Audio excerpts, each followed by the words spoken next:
Je suis gérant de ce parc ici, Parcours Aventure de la Bresse. Et avant de gérer le parcours aventure du Bugey à Hauteville, j'ai été également moniteur d'escalade et accompagnateur en montagne.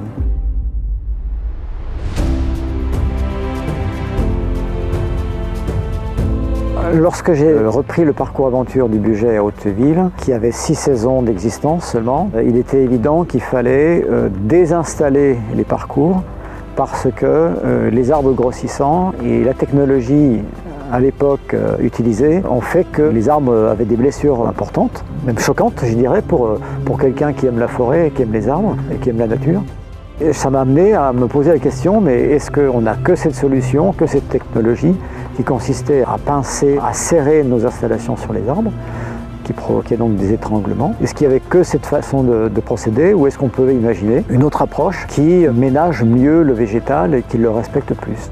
L'arbre a 2 systèmes de circulation de sève, un dans l'aubier qui est la sève brute qui vient des racines, qui va jusqu'au feuillage, et puis la sève élaborée qui part du feuillage après la photosynthèse et qui va irriguer l'ensemble du végétal, les bradis, les branches, le tronc et le réseau racinaire. Ça, c'est la sève élaborée, c'est la nourriture de l'arbre. Or, ce que j'observais, c'est que les installations, en pinçant le tronc, en l'étranglant, coupaient pour partie cette circulation de la sève élaborée. La conclusion que j'en ai tirée, c'est qu'il ne faut plus procéder par pression et qu'il faut pouvoir mettre nos installations, non plus contre l'écorce, en pression sur l'écorce, mais à distance, de telle sorte que l'écorce ne subissant plus de pression, la sève peut circuler selon son flux naturel. Donc là, on a la base même du concept d'insert et goujon. Voilà, on a un insert en polycarbonate qui est creux, qui est bouché à son extrémité.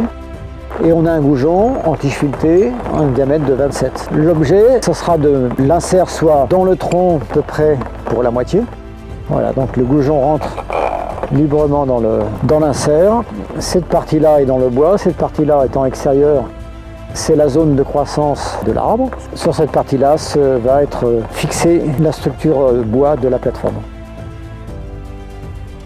À partir du moment où j'ai imaginé le concept, et je me suis dit il faut le protéger par un brevet, ignorant tout ce qu'il fallait faire, j'ai pris contact avec la Chambre des métiers. La Chambre m'a accompagné sur tout le processus, vraiment de la toute première découverte, quelle est la démarche à effectuer, jusqu'à la formulation de l'invention elle-même. Dans le milieu des parcours acrobranche, il y a un petit peu deux publics. Il y a les publics des amoureux de la nature et qui sont venus à l'acrobranche pour le plaisir de travailler en forêt avec l'arbre, avec du public en milieu naturel, qui vont être peut-être plus sensibles au respect de l'arbre. Et puis il y a une part d'investisseurs qui viennent parce qu'il y a de l'argent à y gagner, ce qui se comprend aussi.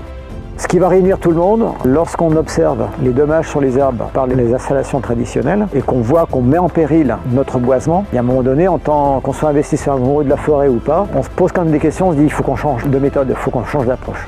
En France, il y a à peu près 650 parcs qui sont tous installés depuis, pour certains, les plus anciens, depuis presque 20 ans. Ils sont tous confrontés aux mêmes problématiques. Donc, ces 600 parcs qui potentiellement pourraient devenir clients de ce matériel.